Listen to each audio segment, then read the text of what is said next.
하나님께서 우리에게 주시는 말씀은 구약성경 전도서 2장입니다. 949쪽에 있습니다. 우리 전도서 2장의 말씀 구약 949쪽에 있습니다. 다 함께 드라마 바이블로 먼저 하나님의 말씀을 읽고 또 은혜를 나누도록 하겠습니다. 제2장. 나는 내 마음에 이르기를, 자, 내가 시험 삼아 너를 즐겁게 하리니 너는 낙을 누리라 하였으나 보라, 이것도 헛되도다. 내가 웃음에 관하여 말하여 이르기를 그것은 미친 것이라 하였고, 희락에 대하여 이르기를 이것이 무슨 소용이 있는가 하였노라. 내가 내 마음으로 깊이 생각하기를 내가 어떻게 하여야 내 마음을 지혜로 다스리면서 술로 내 육신을 즐겁게 할까? 또 내가 어떻게 하여야 천하의 인생들이 그들의 인생을 살아가는 동안 어떤 것이 선한 일인지를 알아볼 때까지 내 어리석음을 꼭 붙잡아둘까 하여 나의 사업을 크게 하였노라. 내가 나를 위하여 집들을 짓고 포도원을 일구며 여러 동산과 과원을 만들고 그 가운데에 각종 과목을 심었으며, 나를 위하여 수목을 기르는 삼림에 물을 주기 위하여 못들을 팠으며, 남녀 노비들을 사기도 하였고 나를 위하여 집에서 종들을 낳기도 하였으며, 나보다 먼저 예루살렘에 있던 모든 자들보다도 내가 소와 양떼의 소유를 더 많이 가졌으며, 은금과 왕들이 소유한 보배와 여러 지방의 보배를 나를 위하여 쌓고, 또 노래하는 남녀들과 인생들이 기뻐하는 처첩들을 많이 두었노라. 내가 이같이 창성하여 나보다 먼저 예루살렘에 있던 모든 자들보다 더 창성하니 내 지혜도 내게 여전하도다. 무엇이든지 내 눈이 원하는 것을 내가 금하지 아니하며 무엇이든지 내 마음이 즐거워하는 것을 내가 막지 아니하였으니, 이는 나의 모든 수고를 내 마음이 기뻐하였습니다. 이것이 나의 모든 수고로 말미암아 얻은 몫이로다. 그 후에 내가 생각해 본즉, 내 손으로 한 모든 일과 내가 수고한 모든 것이 다 헛되어 바람을 잡는 것이며 해 아래에서 무익한 것이로다. 내가 돌이켜 지혜와 망령됨과 어리석음을 보았나니 왕 뒤에 오는 자는 무슨 일을 행할까? 이미 행한 지 오래전의 일일 뿐이니라. 내가 보니 지혜가 우매보다 뛰어남이 빛이 어둠보다 뛰어남 같도다. 지혜자는 그의 눈이 그의 머릿속에 있고 우매자는 어둠 속에 다니지만 그들 모두가 당하는 일이 모두 같으리라는 것을 나도 깨달아 알았도다. 내가 내 마음속으로 이르기를, 우매자가 당한 것을 나도 당하리니 내게 지혜가 있었다 한들 내게 무슨 유익이 있으리요 하였도다. 이에 내가 내 마음속으로 이르기를 이것도 헛되도다 하였도다. 지혜자도 우매자와 함께 영원하도록 기억함을 얻지 못하나니 후일에는 모두 다 잊어버린 지 오래일 것임이라. 오호라, 지혜자의 죽음이 우매자의 죽음과 일반이로다. 이러므로 내가 사는 것을 미워하였노니 이는 해 아래에서 하는 일이 내게 괴로움이요 모두 다 헛되어 바람을 잡으려는 것이기 때문이로다.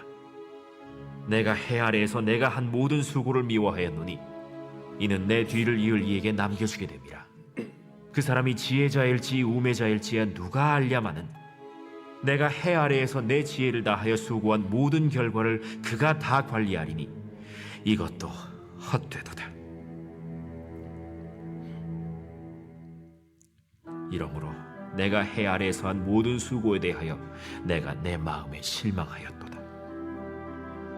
어떤 사람은 그 지혜와 지식과 재주를 다하여 수고하였어도 그가 얻은 것을 수고하지 아니한 자에게 그의 몫으로 넘겨주리니 이것도 헛된 것이며 큰 악이로다.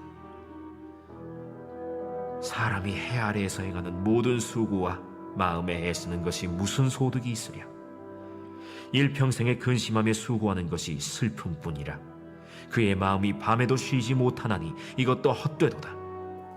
사람이 먹고 마시며 수고하는 것보다 그의 마음을 더 기쁘게 하는 것은 없나니 내가 이것도 본즉 하나님의 손에서 나오는 것이로다. 먹고 즐기는 일을 누가 나보다 더 해보았으랴? 하나님은 그가 기뻐하시는 자에게는 지혜와 지식과 희락을 주시나 죄인에게는 노고를 주시고 그가 모아 쌓게 하사 하나님을 기뻐하는 자에게 그가 주게 하시지만 이것도 헛되어 바람을 잡는 것이로다. 아멘. 말씀 전하기 앞서 교회 소식 두 가지 잠깐 전하겠습니다. 오늘 안수 집사의 수련회가 오전 8시에 출발해서 저녁 6시쯤 돌아오는 일정으로 청남대를 방문하게 됩니다. 오고 가는 길 안전할 수 있도록 또 우리 안수 집사님들 오랜만에 야외에 나가게 되는데 또 서로 교제하며 또 마음을 나눌 수 있는 그런 복된 시간 될 수 있도록 또 기대해 주시기를 부탁드립니다. 아울러 교회 장례 예식에 대한 안내입니다. 아직까지 많은 분들이 알지는 못하실 텐데요. 임경식 성도님이라고 우리 여자 성도님이 계십니다. 그래서 여자 성도님 임경식 성도님의 남편 되시는 이병남 님께서 67세로 하나님의 부르심을 어제 받았습니다. 그래서 오늘 저녁에 우리가 위로 예배로 그곳에서 평온의 숲에서 예배가 있습니다. 그래서 교회에서는 6시 10분에 출발하고 어울림 아파트 6시 25분에 경유해서 7시에 예배를 드리게 되는데요. 아직 많은 분들이 그분을 알지 못하기 때문에 또 외로워할 수 있고 또 가족 중에는 아무도 예수님 믿지 않습니다. 그래서 내일 또 발인을 하게 되는데 우리가 이런 예식에 또 장례식에 함께 할 수 있는 분들이 참여해 주셔서 또 교회 안에서 줄 수 있는 위로와 또 따뜻함을 누릴 수 있는 그런 시간이 되었으면 좋겠습니다. 가실 수 있는 분은 함께 주시고 가실 수 없는 분들은 오히려 이런 장례 과정을 통해서 마음의 온전한 위로를 경험하고 하나님께 소망을 둘 수 있는 그런 기회가 될 수 있도록 여러분께서 기도해 주시고 함께 마음을 써주시기를 부탁드립니다. 이제 하나님의 말씀 나누기 앞서 먼저 기도하도록 하겠습니다. 거룩하신 아버지 하나님, 오늘 우리를 불러주신 은혜 감사합니다. 매 토요일마다 맞이하는 새벽이지만 오늘도 특별한 목적과 뜻이 있어 전도서 2장을 듣는 중에 우리를 불러주시고 우리가 하여금 하나님 앞에 나와 예배하게 하셨사오니 오늘도 성령으로 충만하게 인도해 주시옵고 말씀 듣는 우리의 마음의 문을 활짝 열어주셔서 내게 주시는 말씀으로 받을 때 이 말씀이 우리의 삶의 은혜가 되고 능력이 되게 하여 주옵소서. 예수님의 이름으로 기도하옵나이다. 아멘. 사람은 다양한 방법들을 통해서 성장하게 됩니다. 그 중에 하나가 바로 경험이죠. 그런데 우리가 살다 보면 어떤 경험은 나의 삶에 꼭 필요합니다. 그런데 어떤 경험들은 굳이 하나도 하지 않아도 되는 그런 경험들이 있죠. 문제는 내가 그것들을 먼저 경험해 본 적이 없기 때문에 이 경험이 나에게 꼭 필요한 경험인지 그렇지 않은 경험인지 분별하지 못할 때 있습니다. 그래서 우리는 종종 자신의 경험을 의지하거나 혹은 미래를 어렴풋이 예측하기 때문에 판단 착오를 할 때가 많습니다. 여러분, 그럴 때 우리는 어떻게 해야 될까요? 내가 미처 경험해보지 못했던 것들, 그러나 어쩌면 나의 삶의 중요한 결정적인 요소가 될 수 있는 것들 앞에서 우리는 어떤 결정을 내리는 것이 옳은 결정일까요? 앞서 그것을 경험한 선배들의 이야기를 들어보는 것입니다. 우린 이를 일컬어 간접 경험이라고 합니다.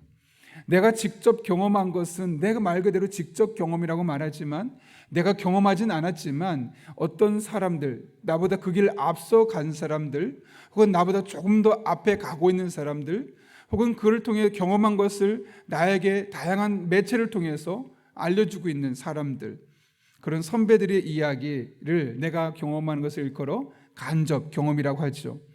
물론 사람마다 모든 사람이 개개인이 다르고 그 사람이 처해 있는 환경이 동일하지 않기 때문에 그 전에 받는 경험들이 모두 우리에게 동일하게 적용될 수는 없을 수도 있습니다.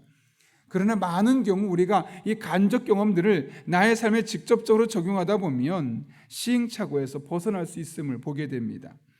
사실 우리가 우리 자녀들에게 늘 잔소리 같지만 지속적으로 어떤 특별한 메시지를 전하는 이유도 바로 거기에 있지 않습니까? 오늘 우리는 본문을 통해서 이 같은 사실을 다시 한번 깨닫게 되는데요.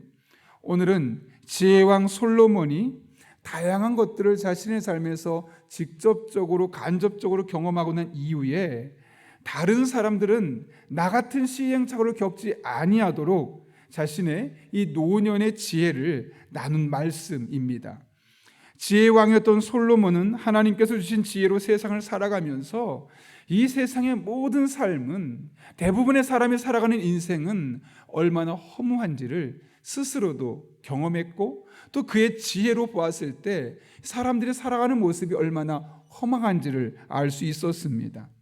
그래서 그는 내 인생만큼은 남들처럼 그냥 열심히 살다 허물을 외치는 인생이 아니라 진짜 행복이 무엇일까?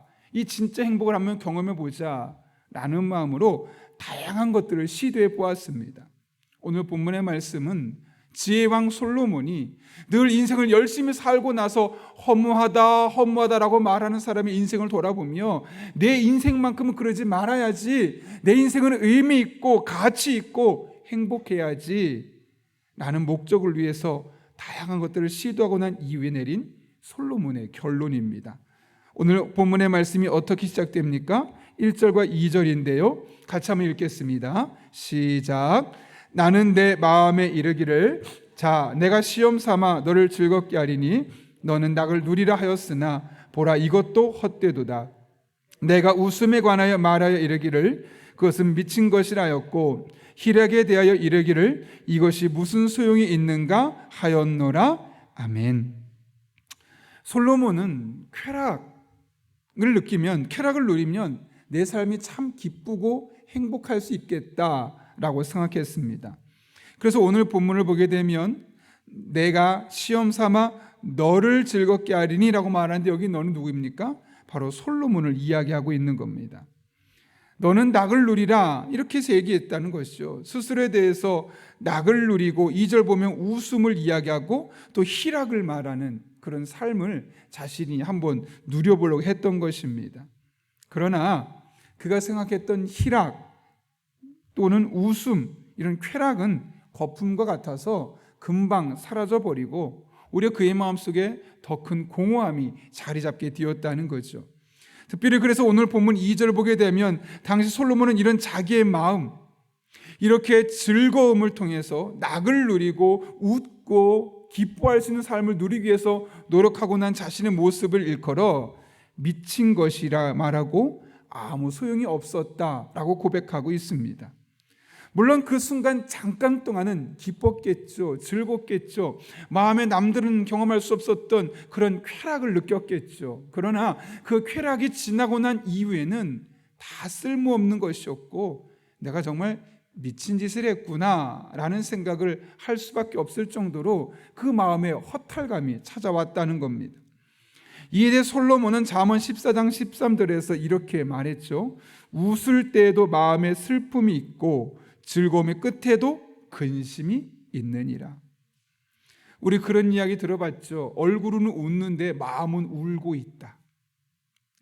뭔가 좋은 일이 있어서 막 웃는 것처럼 보이지만 그렇게 웃는 중에도 그의 마음엔 여전히 슬픔이 남아있고 즐거우면 그 즐거움이 계속될 것처럼 보이지만 영원한 즐거움처럼 보이지만 그 영원한 즐거움처럼 보이는 그 끝에는 또 다른 근심이 우리를 기다리고 있다는 것을 분명하게 이야기하고 있는 것이죠. 우리 인간의 실존을 이처럼 정확하게 집어낸 표현이 없다고 생각합니다. 여러분 이 세상에서 우리가 쾌락을 얻을 수 있는 얼마나 많은 다양한 요소들이 있습니까? 그러나 그런 모든 쾌락이 잠깐 동안의 웃음은 줄 수는 있지만 우리 인생의 슬픔을 완전히 지워버릴 수 없고 아무리 즐거운 일을 추구한다 할지라도 결국엔 마음속의 근심의 문제를 온전하게 해결할 수 있는 것은 없다는 겁니다. 왜냐하면 우리는 영적인 존재로서 쾌락, 즐거움을 통해서만 만족을 누릴 수 없기 때문에 그렇습니다. 그래서 솔로몬은 자신이 그동안 무엇을 경험했는지를 구체적으로 이야기하고 있습니다. 내가 이런 것들을 경험해봤지만 다 쓸모가 없더라. 3절부터 오늘 본문 계속해서 11절까지 말씀하는데요. 3절 보면 뭐라고 말합니까? 내가 내 마음으로 깊이 생각하기를 내가 어떻게 하여야 내 마음을 지혜로 다스리면서 술로 내 육신을 즐겁게 할까라고 말합니다. 자신의 삶에 즐거움이 없고 행복이 없으니까 어떤 방법을 썼냐면 술을 마음껏 마셔봤던 겁니다. 여러분도 잠깐은 경험해 보신 분도 아마 있을지 모르겠습니다. 술을 마실 때 순간적으로 그 술이 주는 세상을 잊어버릴 수 있는 그 쾌락이 있다는 거죠. 그래서 그 쾌락을 계속 조금씩 누리다 보면 자기도 모르게 알코올 중독에 빠지는 경우도 있는 것이죠. 술에 취해서 잠깐 동안 얻는 즐거움이, 그런데 문제 뭐냐면 궁극적으로 모든 문제를 해결해 줄 수 없음을 그는 깨닫게 되었던 겁니다. 4절부터 6절 말씀 보게 되면 솔로몬은 어떤 일종의 성취감을 통해서 삶의 의미를 찾고 그의 마음에 진정한 기쁨을 누려보라고 했습니다. 그래서 보게 되면 사업을 크게 했다고 말하고 집들을 크게 지었고 포도원을 일궜으며 여러 동산과 과원을 만들고 그 가운데 각종 과목을 심었고 또 수목을 기르는 삶에 물을 주기 위는 정도로 큰 연못들을 팠다고 말합니다. 이렇게 자신의 인생에 내가 뭔가 특별한 일을 하게 되면 사람들이 나를 인정해주고 그 안에 즐거움이 있겠지, 그런 하나의 마음의 성취감을 위해서 다양한 것들을 시도해 보았지만 그 또한 그의 마음을 만족시킬 수 없었습니다. 7절과 8절은 성취감만으로도 안 되니까 그럼 내 인생에 한번 돈을 마음껏 벌어보자 라는 마음이 들었습니다. 그래서 돈을 많이 벌었죠. 남녀 노비들을 사기도 하였고 나를 위하여 집에서 종들을 낳기도 하였으며 나보다 먼저 예루살렘에 있던 모든 자들보다도 내가 소와 양떼 소유를 더 많이 가졌으며 은금과 왕들이 소유한 보배와 여러 지방의 보배를 나를 위하여 쌓고 또 노래하는 남녀들과 인생들이 기뻐하는 처첩들을 많이 두었노라. 그럼 돈이라도 많이 벌어보자. 그럼 그 안에 또 다른 즐거움이 있겠지. 그리고 나아가서 성적인 즐거움을 위해서 자신이 할 수 있는 가장 많은 여성들을 두었습니다. 물론 그 이면에는 정치적인 책략도 있었지만 무려 1000명이 넘는 여성들을 아내로 둔 겁니다. 그는 성적인 부분에서 쾌락을 느끼기 위해서 처첩까지 많이 두었습니다. 그러나 이 모든 것을 경험했어도 그의 마음속에는 공허함을 느낄 수밖에 없었습니다. 술로 성취감을 누리기 위해서 다양한 업적들을 해보게 됐고, 많은 돈을 내가 가지면 괜찮을까? 아니면 내가 성적인 만족을 위해서 많은 여성들을 내 아내로 맞이하면 괜찮을까? 이것저것 자신이 지금 위치에 살 수 있는 거의 모든 일을 시도해 보았습니다. 어쩌면 매우 고무적인 상황들이 있을 수 있습니다. 그런데 이 모든 것을 경험하고 난 이후에 솔로몬의 고백과 결론이 무엇입니까? 오늘 보면 11절 말씀 같이 한번 읽어볼까요? 시작. 그 후에 내가 생각해 본즉 내 손으로 한 모든 일과 내가 수고한 모든 것이 다 헛되어 아멘. 여러분, 사실 지금 솔로몬이 이룩한 것들을 보게 되면 헛된 것이 있습니까? 없습니까? 하나도 없습니다. 아니, 어쩌면 우리가 오늘날 원하는 것들입니다. 뭐 겉으로 대놓고 이야기하지는 않지만 여러분, 정말 마음이 너무 기쁘고 즐겁고 행복했으면 좋겠죠. 그리고 여러분이 누군가에게 좀 더 인정받는 사람이 되었으면 좋겠고, 여러분 안에 어떤 일을 하고 나서 성취감을 갖고 싶지 않습니까? 다 힘들다면 내가 적어도 돈만큼 많이 벌어서 내가 하고 싶은 거 다 해보고 싶다라는 생각이 들지 않습니까? 때로는 내 안에 성적인 욕구든 어떤 내 안에 필요한 욕구들을 채우고 싶은 마음은 우리 인간이라면 누구나 갖고 있는 본능이라고 할 수 있습니다. 그런 의미에서 솔로몬이 이뤘던 모든 성취와 업적들을 보게 되면 사실 헛된 것이 아무것도 없고 잘 쓰기만 하면 유익한 것들입니다. 근데 그럼에도 불구하고 솔로몬은 왜 이 모든 것들을 헛되다고 무익하다고 허무하다고 고백하고 있는 것일까요? 오늘 본문 3절부터 9절까지 말씀을 잘 살펴보게 되면 솔로몬이 그동안 자신이 마음의 즐거움을 위해서, 쾌락을 위해서 여러 가지 시도했던 이런 것들을 이야기할 때 어떤 특별한 표현들이 반복되고 있음을 보게 됩니다. 제가 다 읽을 수는 없겠지만 크게 말하면 두 가지인데, 하나는 내가라는 표현입니다. 적어도 10번. 내가라는 직접적인 표현이 10번이고 나의, 나를 이런 표현까지 하면 10번이 넘게 사용되고 있습니다. 또 직접적으로 나를 위하여라는 표현은 무려 4번이나 사용되고 있음을 보게 됩니다. 이게 무슨 말이겠습니까, 여러분? 지금 솔로몬이 했던 모든 일들의 목적, 그것이 어디에 있습니까? 나입니다. 나를 위해서 술도 많이 먹어보고, 나를 위해서 수많은 업적들을 남기기 위한 일들도 시도해보고, 나를 위해서 성적인 만족을 누려보기도 하고 나를 위해서 돈을 많이 모아보기도 했다는 거죠. 그런데 실제로 나를 위해서 술도 많이 먹고 즐거울 수 있는 환경을 많이 조성하고 축제도 많이 했습니다. 나를 위해서 돈도 많이 모아보았고 나를 위해서 수많은 업적들을 남겨보았고 사람들이 그래서 진정한 왕이라는 그 사람을 칭호, 그 사람을 높여보는 그런 일들도 많이 사람들에게 경험해 보았습니다. 그러나 그 모든 것이 행복하지 않았다는 거죠. 왜요? 나를 위한 일이었지만, 나를 위해서 뭔가는 이루었지만 나만을 위해서는 행복할 수 없기 때문임을 깨달았기 때문에 그렇습니다. 참된 기쁨은 나눌 때, 그리고 그것을 다른 사람들과 함께 할 때 일어납니다. 많이 소유하고 많이 누릴 수 있는 것이 행복의 크기가 아니라 그것을 얼마나 많은 사람과 함께 향유하느냐에 따라서 인간의 행복의 크기가 달라지는 겁니다. 그런 의미에서 우리는 마치 물이 흘러가는 수로 같은 존재가 되어야지 저수지 같은 존재가 되어서는 안 됩니다. 하나님의 은혜는 흘러갈 때, 내 안에 멈추지 않냐고 흘러갈 때 기쁨이 있고 참된 만족과 행복이 있는 겁니다. 고이면 썩습니다. 소유의 목적이 있으면 쾌락이 더 강해져야만 하는 것이죠. 그러나 반면에 흘려보내면 그 흘려보낸 빈자리에 또 다른 하나님만 주실 수 있는 만족감과 기쁨이 자리 잡는 것을 보게 되는 겁니다. 여러분 혹시 누가복음 12장에 기록되어 있는 한 부자의 이야기를 기억하십니까? 한 부자가 밭에 소출이 풍성했다고 말합니다. 그 마음속에 고민이 생겼습니다. 너무 많은데, 농사가 너무 잘 됐고 내가 원하는 것 이상으로 올해 결과가 너무너무 좋은데 내가 도대체 이것을 어떻게 해야 될까? 그 마음속에 내 곡간을 헐고 더 크게 짓고 내 모든 곡식과 물건을 거기 쌓아두리라. 또 내가 내 영혼에게 이르되 영혼아 열에 쓸 물건을 많이 쌓아뒀으니 평안히 쉬고 먹고 마시고 즐거워하자 하리라 라고 말합니다. 그가 수많은 업적들을 남겼고 그것이 그의 마음속에 즐거움을 줄 수 있는 요인이 되었다는 것이죠. 그런데 그런 그에게 하나님께서 뭐라고 말씀하십니까? 하나님은 이르시되 어리석은 자여 오늘 밤에 내 영혼을 도로 찾으리니 그러면 내 준비한 것이 누구의 것이 되겠느냐? 라고 말씀합니다.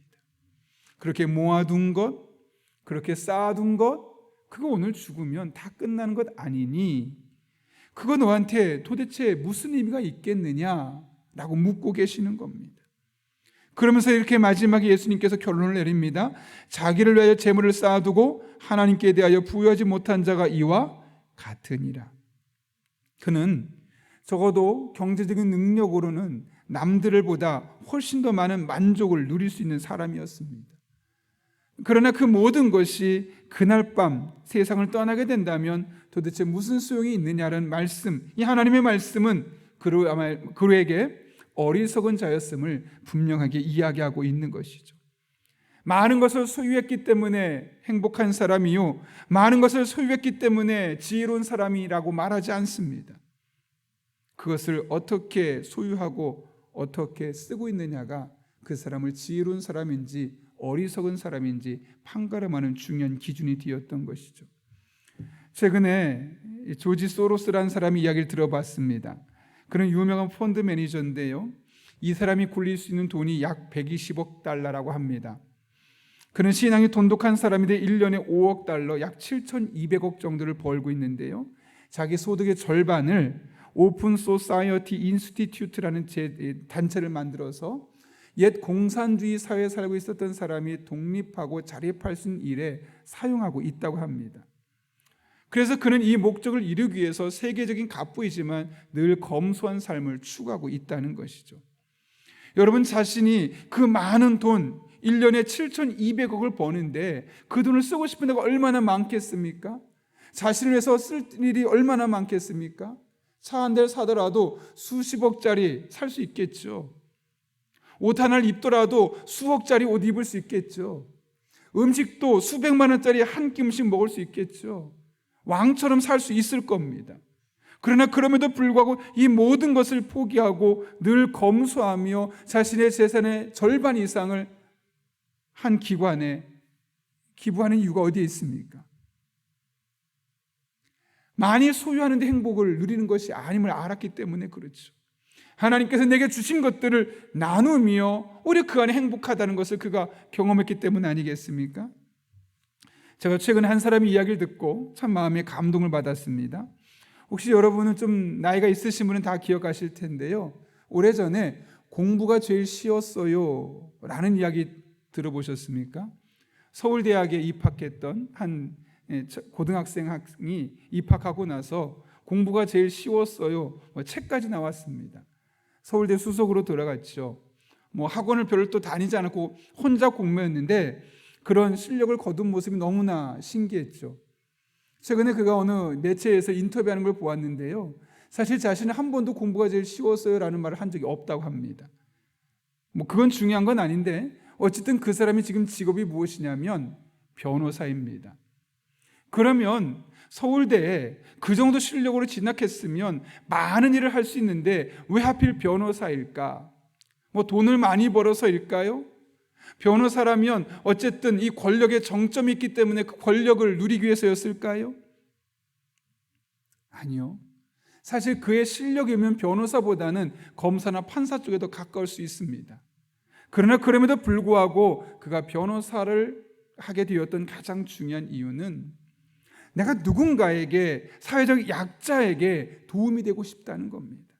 누군가의 도움이 절실한데 그런 법적인 도움을 찾을 수 없는 사람들, 그런 사람들에게 내가 진정한 도움이 되고 싶다라는 마음에 판사가 될 수도 있었고 검사가 될 수 있었고, 아니 그 정도 실력이면 더 많은 돈을 벌 수 있는 대기업에 가서 많은 돈을 벌 수도 있었지만 자신이 갖고 있는 실력과 지식으로 더 많은 사람에게 나누고 베풀 수 있는 삶이 무엇일까를 진작에 고민하다 변호사의 삶을 살게 되었다는 것이죠.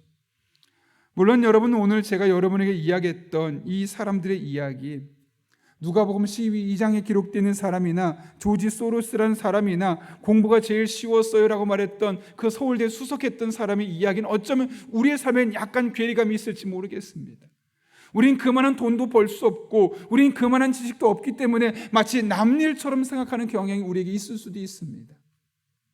그러나 여러분, 이런 사람들을 통해서 우리가 궁극적으로 깨닫게 되는 진리가 무엇입니까? 솔로몬을 통해서, 그 누가복음 12장에 기록됐던 한 부자를 통해서, 또 이 수많은 사람들을 통해서 우리가 깨닫게 되는 진리는 나를 위한 쌓는 것, 나의 만족을 위해 준비하는 이 모든 것들은 결국 나의 마음에 온전한 만족감과 행복과 기쁨을 줄 수 없다는 데 있습니다. 오히려 내게 있는 것을 함께 나누며 함께 공유하며 살아갈 때 그 만족과 기쁨이 배가 되는 것을 오늘 성경 말씀은 우리에게 이야기하고 있는 것이죠. 나를 위하여 내가, 이 모든 활동의 끝에는 허무함과 허탕함과 만족하지 못하는 우리의 모습을 발견할 수밖에 없습니다. 그러나 내가가 아니라 우리를 위하여 내게 주어진 삶의 자리에서 수고하고 땀 흘리고 살아가다 보면 그 끝에는 만족과 기쁨과 참된 행복이 자리 잡고 있는 것을 우리는 발견할 수 있게 되는 것이죠. 저는 여러분 한 분 한 분의 삶에 정말 매일매일의 일상이 만족스러웠으면 좋겠습니다. 그런데 여러분, 그것이 비단 돈이나 어떤 명예로운 일뿐만 아니라 여러분이 할 수 있는 아주 작은 일을 통해서도 그런 일을 할 수 있습니다. 여러분이 오늘 이 자리에 와서 여러분이 함께 소그룹에서 생활했던 분들 위해 기도하는 것, 그것만도 여러분이 받은 은혜를 나누는 것 아니겠습니까?